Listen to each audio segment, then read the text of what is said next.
موجود ہیں، ہمیں امام تک پہنچنے کے لیے رستہ چاہیے۔ امام فرماتے ہیں کہ جب میں ظہور کروں گا تو میرا ہر شیعہ مجھے دیکھ کے کہے گا کہ میں نے تو آپ کو پہلے دیکھا ہوا۔ مولا فرماتے ہیں تمہارے اور ہمارے درمیان فاصلے نہیں، صرف گمان ہے جو تمہاری طرف سے ہیں۔ مولا فرماتے ہیں میرے شیعہ اور مجھ تک پہنچنے کے لیے جو سب سے پہلا ایک وسوسہ ابلیس میرے ماننے والے کے دل میں ڈالتا ہے وہ یہ ہے، کہاں وہ کہاں ہم۔ معصوم فرماتے ہیں یہ پہلا خیال ہے جو ابلیس اس کے ذہن میں ڈالتا ہے۔ مولا نے پھر اسی خیال کا جواب دیا، مولا نے فرمایا اگر تمہارا یہی معیار ہے کہ کہاں ہم کہاں تم ہم سے مل نہیں سکتے، اگر یہی منزلت ہوتی کہ تم ہم سے ملنے کی وجہ تمہارا اور ہمارے درمیان یہ ہوتا تو کبھی بھی ہم اپنی محبت تمہارے دلوں میں نہ ڈالتے۔ ایک شیعہ نے مولا سے توقیع میں پوچھا، اس نے کہا مولا میں ملنا چاہتا ہوں۔ مولا فرماتے ہیں ہم ملتے ہیں، تم پہچانتے نہیں ہو۔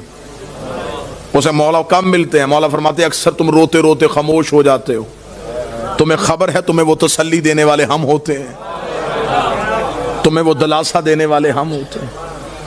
امام سے ملنے کا رابطہ ہموار کیجئے، امام سے امام تک جانے کا تعلق دیکھیے۔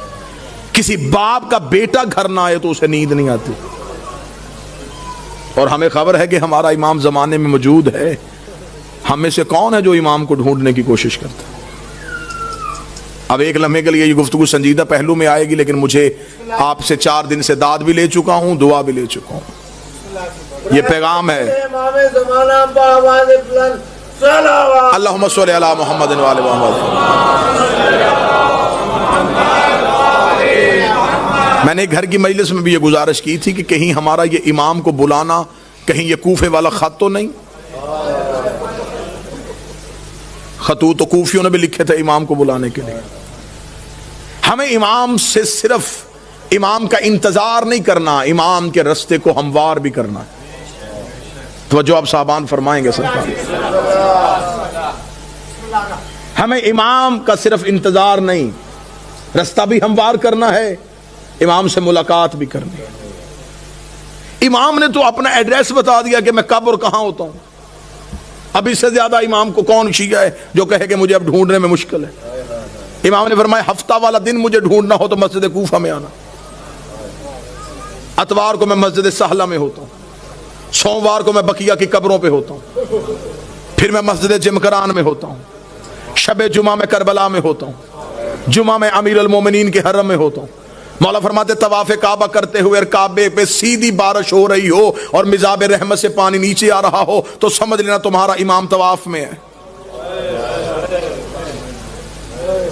اب اس سے زیادہ آسان نشانیاں کون بتائے گا؟ امام خود بتا گیا کہ میں اس وقت میں یہاں ہوتا۔ پھر امام نے اگلی نشانی بتائی، امام نے کہا چل تو ہم سے محبت کا دعویٰ کرتا ہے نا، تجھے مجھ تک پہنچنے کی ضرورت نہیں، تو ہمیں بلا۔ اتنا امام کی موجودگی کا یقین رکھو کہ امام فرماتے ہیں کہ دسترخوان میں ایک فرد کی جگہ خالی چھوڑو۔ تمہارے گھر میں بچے پوچھیں گے جگہ کس کے لیے تو کہہ دینا ہمارا امام موجود ہے۔ عرب کی ایک مستور برقع پہن کے سوتی تھی، مستورات نے کہا کیوں برقع پہن کے سوتی ہے؟ اس نے کہا امام کا ظہور ہو گیا، برقع ڈھونڈوں گی یا امام کے لشکر میں جاؤں گی؟ ملاقات با امام زمانہ حسن ابتہی 2 جلدوں میں کتابیں لکھی ہوئی ہیں۔ کتنے لوگ ہیں جو امام سے ملاقات کر چکے ہیں؟ ایک عراق کا رہنے والا شیعہ ہر روز گھوڑا لے کے چوک میں تلوار لے کے کھڑا ہو جاتا، لوگ پوچھتے کیوں کھڑا ہے یہاں پہ؟ اس کا امام کا انتظار کر رہا۔ لوگوں نے اسے پاگل تصور کرنا شروع کر دیا۔ ایک دن کسی نے مذاق میں کہا تو یہاں کھڑا ہے، امام تو وہاں آ چکے ہیں۔ اس نے اپنے گھوڑے کا رخ موڑا، دوڑا اور پھر کبھی بھی واپس نہ آیا۔ یقیناً وہ امام کے لشکر میں شامل ہوئے۔ امام تو ہمارے اتنا قریب۔ ایک شخص نے ایک عارف سے آ کے شقیق نے کہا کہ میں مولا سے ملنا چاہتا ہوں، مجھے کوئی عمل بتائیے جو میں کروں اور امام سے ملاقات ہو۔ موضوع پسند ہے سرکار؟ یا علی مشکلوں میں کچھ، مجھے کوئی عمل بتائیے میں مولا سے مل سکوں۔ انہوں نے کہا عمل یہ ہے کہ رات کو تیز نمک والا کھانا کھا کے سونا۔ اس نے کہا کیوں؟ فرمایا بس تیز نمک والا کھانا کھا کے سو گیا، صبح آیا میں سو گیا تھا دی رات، لیکن زیارت نہیں ہوئی. اسے کہا خواب میں کیا دیکھتا رہا؟ اسے کہا پانی، اس لیے کہ میرے دل میں پانی کی طلب تھی. اسے کہا جتنی طلب تیرے دل میں پانی کی تھی اتنی امام کی کر، ملاقات ہو جائے گی. شدت پیدا کر امام سے ملنے کی، خواہش پیدا کر امام سے. ایک شخص کو خبر ہوئی کہ کربلا میں مولا امام حسین کے حرم میں جو 40 روز زیارت عاشورہ پڑھے امام اس سے مل لیتے. اور یہ آج بھی ہے، منقول ہے روایات میں کہ حرم امام حسین میں زیارت عاشورہ کا 40 روز کا عمل کیا جائے تو امام مل لیتے. وہ 40 روز زیارت عاشورہ کا عمل کرنے کے لیے چلا گیا. جیسے جیسے دن گزرتے گئے ذہن میں اعتماد ختم ہوتا رہا کہ نہیں، ملاقات نہیں ہو سکتی، میں اس قابل نہیں ہوں، میں گنہگار ہوں، وہ مجھ سے نہیں ملیں گے. بس یہ اعتماد کم ہوتا گیا. دن قریب آنے شروع ہو گئے. ذہن میں آیا گھر واپس چلا جاؤں، بچے اکیلے ہوں گے، کاروبار تباہ ہو رہا ہوگا. گھوڑے پہ بیٹھا اور حدود حرم سے نکلا. جب وہ کربلا سے نکل رہا تو گھوڑا سوار اس کے ساتھ چلا. گھوڑا سوار کی آواز آئی، کہاں جا رہا ہے؟ کہنے لگا کوفہ. کس رستے سے جائے گا، خشکی کے یا فرات کے؟ کہنے لگا خشکی کے رستے. گھوڑا سوار کی آواز ہے، پھر کوفہ میں ایک میرا کام کرے گا، ایک امانت ہے، وہ کوفہ میں ایک شخص کو دے دینا. کہنے لگا کیا امانت ہے؟ اس نے کہا کوفہ میں ایک ریان نامی شخص رہتا ہے، اسے یہ 40 دینار دے دینا. جب تو اس کے دروازے پہ جائے گا، دستک دے گا، صبح کا وقت ہوگا، وہ دروازہ کھولے گا، اس کے بازوؤں پہ خون کے چھینٹے ہوں گے. پریشان نہ ہونا، وہ قصاب ہے، صبح صبح جانور ذبح کرتا ہے.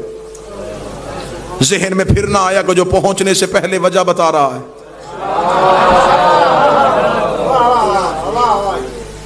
اور یہ مولا سے ملاقات کا عارفین کہتے ہیں کہ سب سے پہلا جو کام ہوتا ہے جب مولا سے ملاقات ہوتی ہے، سب سے پہلے دماغ کی سوچیں وہیں پہ رک جاتی. یہ حجت سے ملاقات کی سب سے بڑی نشانی ہے. دماغ وہیں پہ رک جاتا ہے. جب ملاقات ختم ہوتی ہے تو پھر وہیں سے شروع ہوتا ہے. اس لیے معراج کی رات ہر چیز وہیں کی وہیں رک گئی تھی.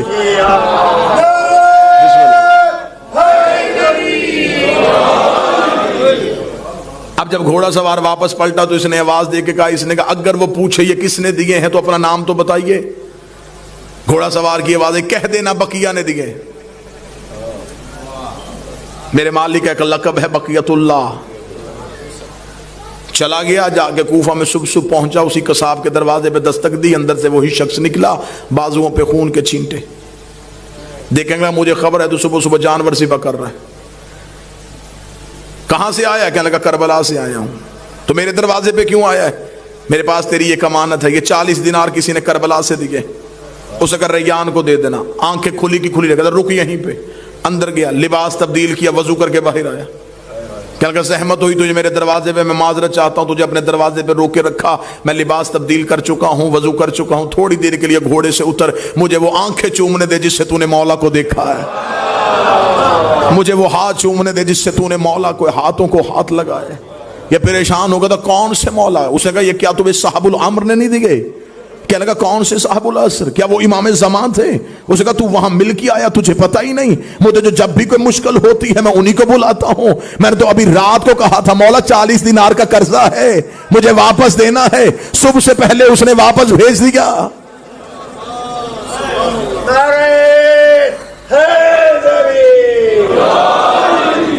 مولا فرماتے اتنا مجھ پہ یقین کرو.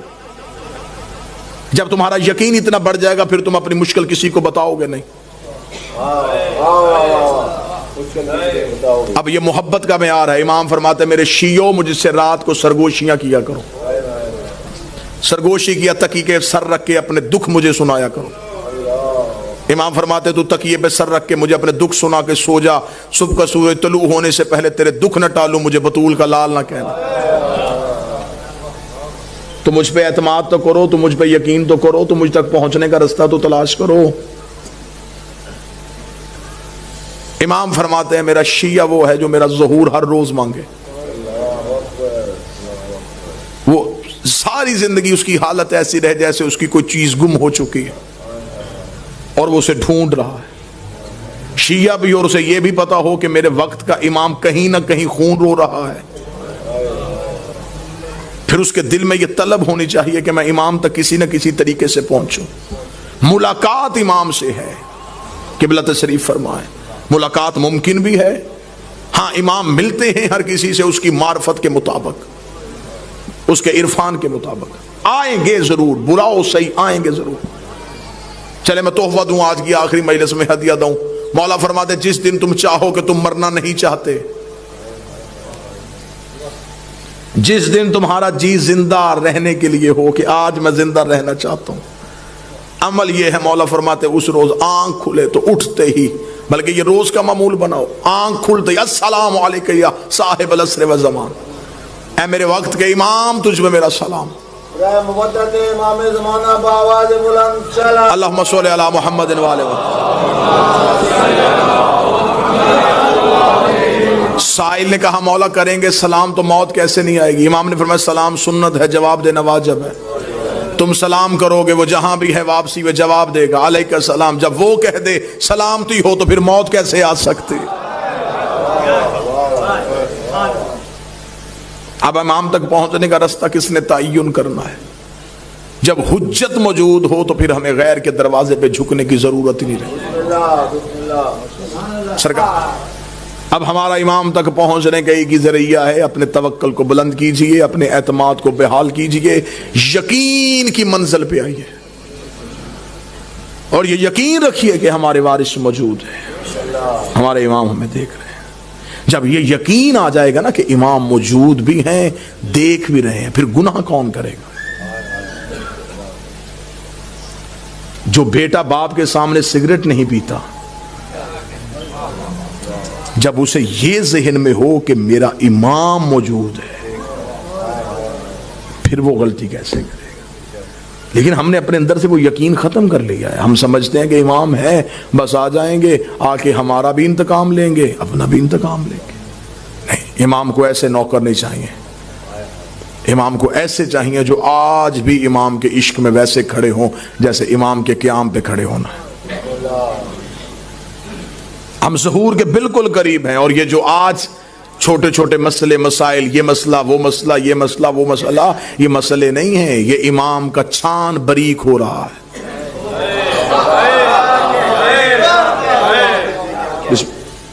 جو سب سے آخر میں گریں گے وہ 72 جیسے ہوں گے.